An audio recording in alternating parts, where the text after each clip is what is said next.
By 1988, the now defunct Uganda Airlines Corporation, which had come into existence in 1976, had two Boeing 707s, which were operating long-haul flights from Entebbe to London, Rome, Cologne, Brussels, and Dubai.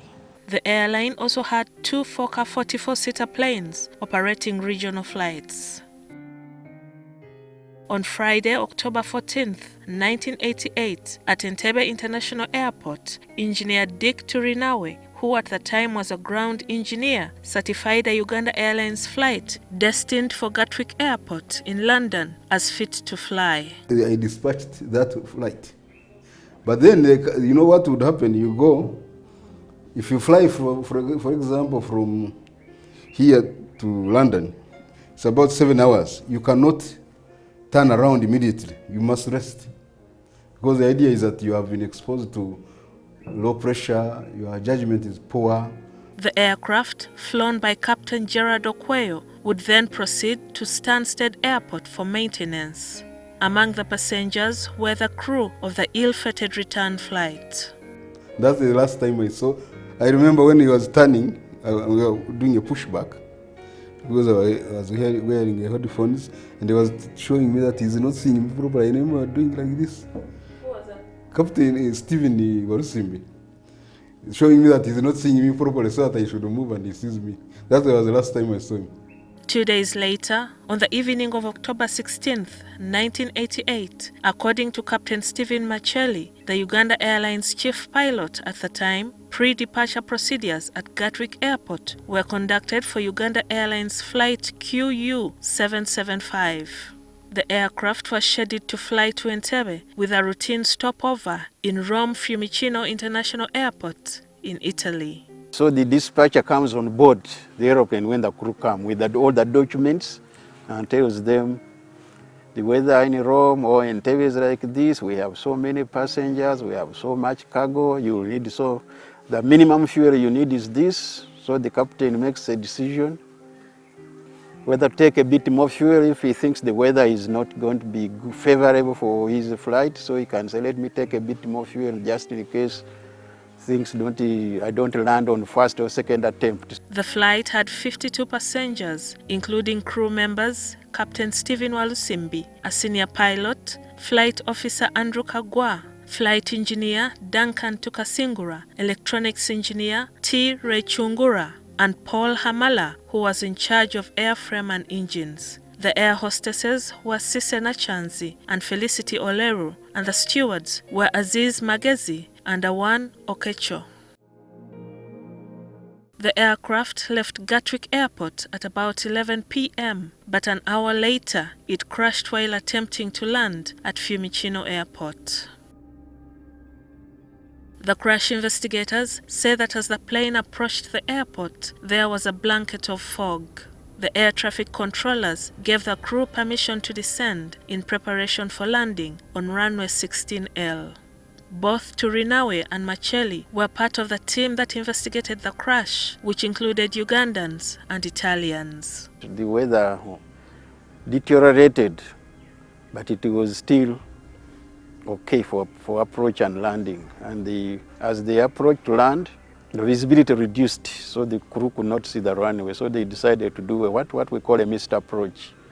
You go around in the air, then ask the controller to tell you whether the weather has improved or not. He said it had improved, but it was on the southern part of the airport. So they decided to do an approach on that other runway. The second landing attempt on runway 25 also failed.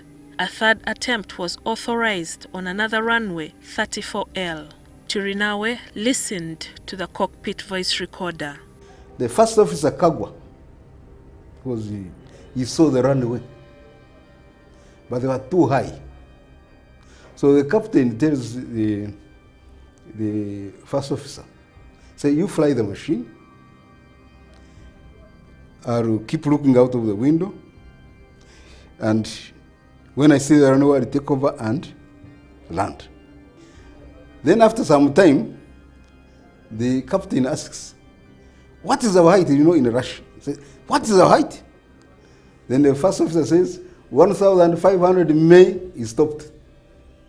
The aircraft or warning, as you approach, because if it is in a landing mode and you are approaching too fast, the aircraft was literally falling. It says, pull up, terrain, pull up, twice. Then there was a noise. And that was the end.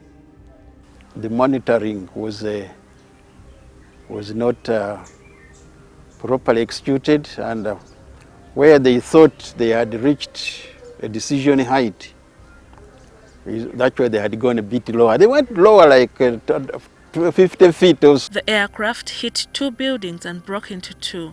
It then burst into flames, setting alight over 100 vehicles in a nearby parking lot. Of the 52 souls on board, 33 died, including the entire cabin crew. Aviation experts blamed the air traffic controllers at Fiumicino Airport for allowing Captain Walusimbi to attempt a third landing when the routine procedure would have been to divert the flight to the nearest airport. Both the pilot and the tower should share the blame, because you shouldn't have tried the third time. You see, if you go from here to Nairobi, before you take off, you must have an alternate. You don't assume that Nairobi will be okay. So you must have an alternate, so that should you go and you find either there is a problem on the airport, you can't land, you go to the alternate, because eventually you must come down. The controller will not give you information that will lead you into danger unless you has also made a mistake. But you ask for weather, they will give you. You ask for clearance, they will give you. They know they are handling like 6-7 aeroplanes almost coming to land. Others want to take off.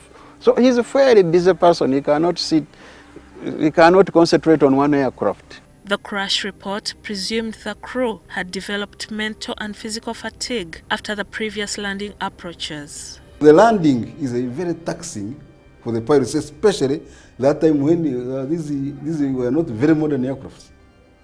They had a lot of work. That's why they would have 3 people: a captain, first officer, and a flight engineer. Each one had work to do when you are going to land.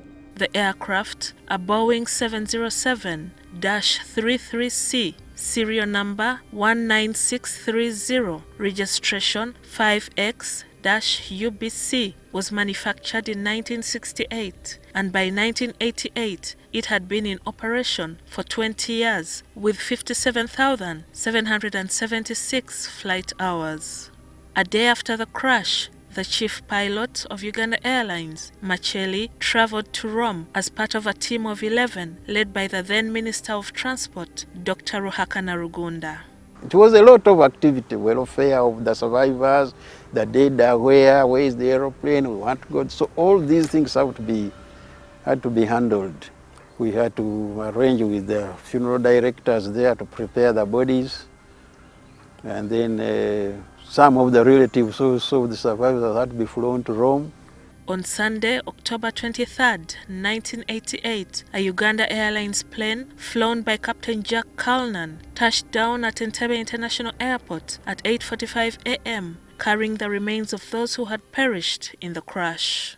Hundreds of people, who included President Yoweri Museveni and then Prime Minister Dr. Samson Chiseka, were on the tarmac to receive the bodies. It was a very painful time. Whole week, there was a lot of misery.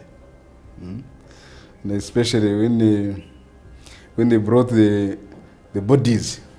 Engineer Turinawe went on to become Chief Engineer and then General Manager of Uganda Airlines. He was at the helm of the corporation when the airline collapsed in 2001.